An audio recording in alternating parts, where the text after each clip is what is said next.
అబ్బో ఇక్కడ కేజీ చీరలు కొంటే అర కేజీ చీరలు ఫ్రీ అంట. మంగళ్య షాపింగ్ మాల్, కేజీల్లో సేల్, టన్నుల్లో ఆనందం. అన్నా ఇది మీరు ఇందాక చెప్పారు ఆది మూవీలో కూడా ఆ గ్యాంగ్ మొత్తం ఉన్నారు, ఒక 4-5 మెంబర్స్ అన్న వాళ్ళందరూ కూడా ఉన్నారు. అందులో ఫిష్ వెంకట్ గారు కూడా ఉన్నారు. ఆ తర్వాత ఫిష్ వెంకట్ గారు మీరు ఆ పరిచయం అనేది, ఆ ఫ్రెండ్షిప్ అనేది కొనసాగిందా లేకపోతే?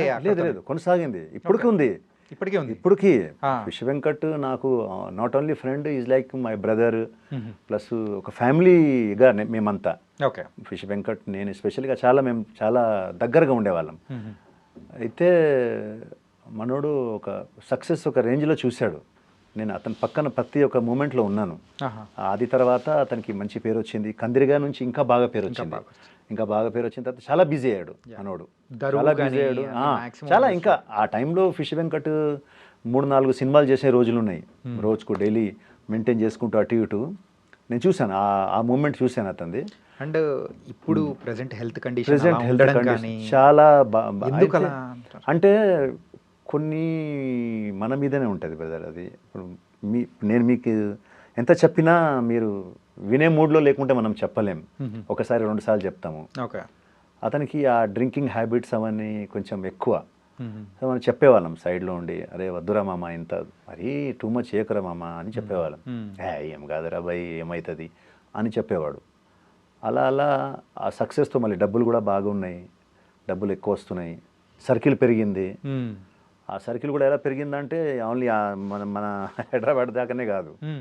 అతనికి టైం దొరికిందంటే వెళ్ళిపోతాడు బండి తీసుకొని వైజాగ్, విజయనగరం, కొత్తగూడెం అని. అసలు టోటల్గా పెద్ద సర్కిల్ ఉంటుంది. ఓకే. ఎక్కడికి వెళ్ళాడంటే ఇంకా అయిపోయా. ఇంకా ఒక 3-4 రోజులు ఉండాడంటే ఇంకా ఖాళీ లేదు. ఇంకా టోటల్ డ్రింకింగే.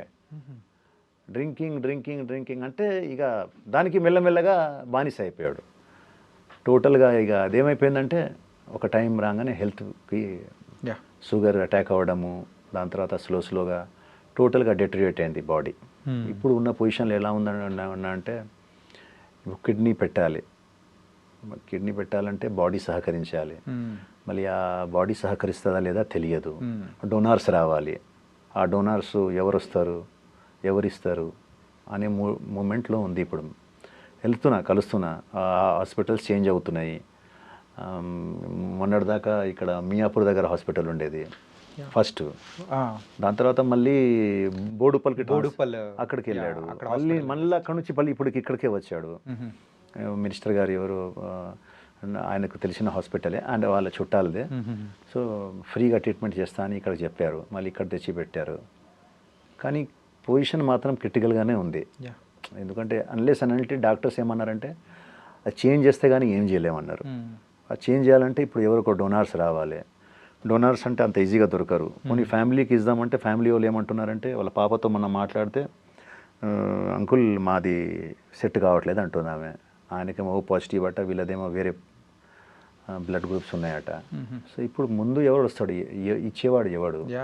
ఒకళ్ళు ఇవ్వాలన్నా ఒక డబ్బులు, ఇప్పుడు కిడ్నీస్ అంత ఈజీగా 40-50 lakhs ఖర్చు అవుతుంది కదన్నా. అంటే మీరు అన్నట్టు ఫిష్ వెంకట్ అన్నకి చాలా పెద్ద సర్కిల్. అవును.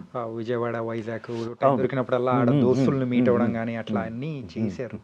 కాదే ఇలాంటి సందర్భంలో కూడా అంటే అన్న అలా పొజిషన్లో ఉండడం కానీ, ఆర్థిక సహాయం కోసం కానీ ఇలా చూస్తుంటే ఎంతో బాధేసింది అన్న. అదే అంటున్నాను. అంటే ఏదైనా కూడా మన మీద ఉంటుంది బ్రదర్. భగవంతుడు మనకు అన్నీ ఇస్తాడు. మీరు దాన్ని ఎలా కాపాడుకుంటారనేది మీ మీద ఉంటుంది.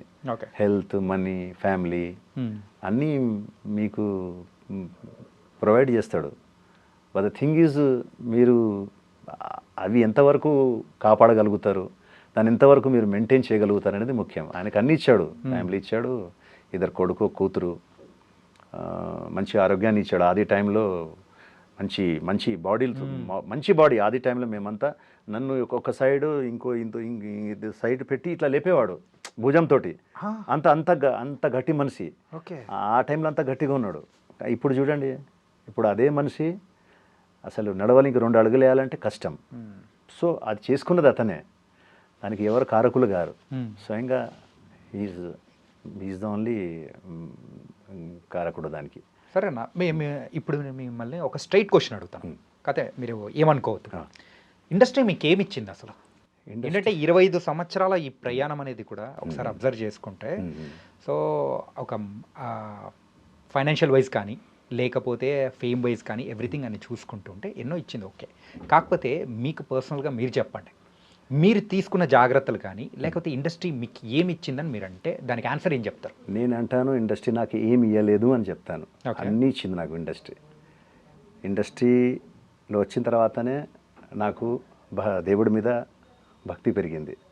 మీరు అనుకోవచ్చు ఎలా భక్తి పెరిగిందని. ఫస్ట్ భయం, చాలా భయంగా ఉండేది.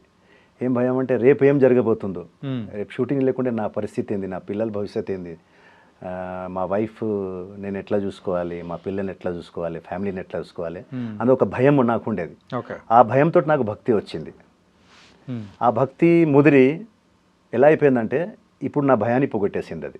ఇదేంటి చాలా డిఫరెంట్గా ఉంది అసలు. అదే భయంతో భక్తి వచ్చింది, భయంతో భక్తి వచ్చింది, భక్తి ఉన్నప్పుడు భయాన్ని పోగొట్టింది. ఆ భక్తి ముదిరిపోయి. ఓకే. అంటే ఇప్పుడు నేను టోటల్గా ఎలా ఉన్నానంటే నాకు అసలు టెన్షన్స్ లేవు, నేను ఏది కూడా నా మీద వేసుకోను. ఆ భగవంతుడు ఉన్నాడు, ఎందుకు ఏదైనా ఇన్ని రోజులు 25 years నన్ను చూసుకున్నాడు, ఇంకా ముందు చూడడా, నాకంతా బాగానే ఇస్తున్నాడుగా. నాకు మంచి ఫ్యామిలీని ఇచ్చాడు, నాకు మంచి పిల్లలు ఇచ్చాడు, మంచి సర్కిల్, ఫ్రెండ్ సర్కిల్. ఇంకా ఏం కావాలి నాకు? ఇంకా అంటే కోట్లు ఉంటేనే సరిపోదుగా. ఇప్పుడు మన దగ్గర కోట్లు ఉండి ఇవన్నీ లేదంటే వేస్ట్ కదా లైఫ్. ఎంతమంది దగ్గర డబ్బులు ఉన్నాయి, ఆరోగ్యం లేకుంటే ఎందుకు? ఆరోగ్యం లేనప్పుడు మీరు వేస్ట్. డబ్బులు ఏం చేస్తాం? దాని మీద పండుకుంటామా, తింటామా? తినడానికి మరి అది రోటీ, అదే మీకు అన్నం కావాలిగా. ప్లస్ రకరకాల వంటలు తినాలంటే మీరు మీ ఆరోగ్యం బాగుండాలి కదా ఫస్ట్. ధనాలు డబ్బులు సంపాదించే పిచ్చిలో ఇవన్నీ పోగొట్టేస్తున్నారు. ఫ్యామిలీని పోగొట్టేస్తున్నారు. బయట ఇల్లీగల్ అఫేర్స్ అని. నీకు సక్సెస్ వచ్చిందని నువ్వు రోజు రెగ్యులర్గా సాయంత్రం అవగానే నువ్వు తాగడము, తినడము అంటే నీ బాడీని నువ్వు ఎలా యూజ్ చేసుకుంటున్నావు అంటే ఒక డస్ట్బిన్ లాగా యూజ్ చేసుకుంటున్నావు. నువ్వు దాన్ని ఇష్టం వచ్చినట్టు చేసిన తర్వాత ఒకరోజు నీ చేతికి వస్తుంది అది. అప్పుడు నీ పరిస్థితి ఏంది? సక్సెస్ ఎప్పుడైనా రావచ్చు. సక్సెస్కి ఏముంది? కొందరు 70-80 years సక్సెస్ అయిన వాళ్ళు కూడా ఉన్నారు. ఈరోజు ఒక ఆయన చనిపోయారు, 119 years అట. ఆయన world famous marathon runner, 119 years. అతను మ్యారథాన్ రన్నింగ్ స్టార్ట్ చేసింది 90 years అట. రైట్. 90 years నుంచి వితిన్ అటు 10 ఇటు 19 అంటే 29 yearsలో వ్యాప్తంగా అతను పేరు సంపాదించాడు. ఈరోజు అతను చనిపోయినందుకు మీడియా దగ్గర నుంచి అందరు బాధపడుతున్నారు. ఎందుకని? అతను ఆ ఏజ్లో కూడా సక్సెస్ వచ్చింది. ఇన్ఫాక్ట్ ఆయన ఎవరో నాకు తెలియదు, కానీ ఇట్లా మనం మాట్లాడుకుంటున్నామంటే అంతే కదా. అన్ని పేపర్స్లో, అన్ని న్యూస్లో అతని గురించి వచ్చింది. 90లో అతను మ్యారథాన్ మొదలు పెట్టాడట. వితిన్ 29 yearsలో ఆల్ ఓవర్ వరల్డ్లో ఎన్నో అవార్డ్స్ గెలిచి, ఎన్నో నేషనల్ అవార్డ్స్ గెలిచి ఆయన 119 yearsకి మొన్న యాక్సిడెంట్లో ఏదో బండి గుద్దేస్తే చనిపోయాట.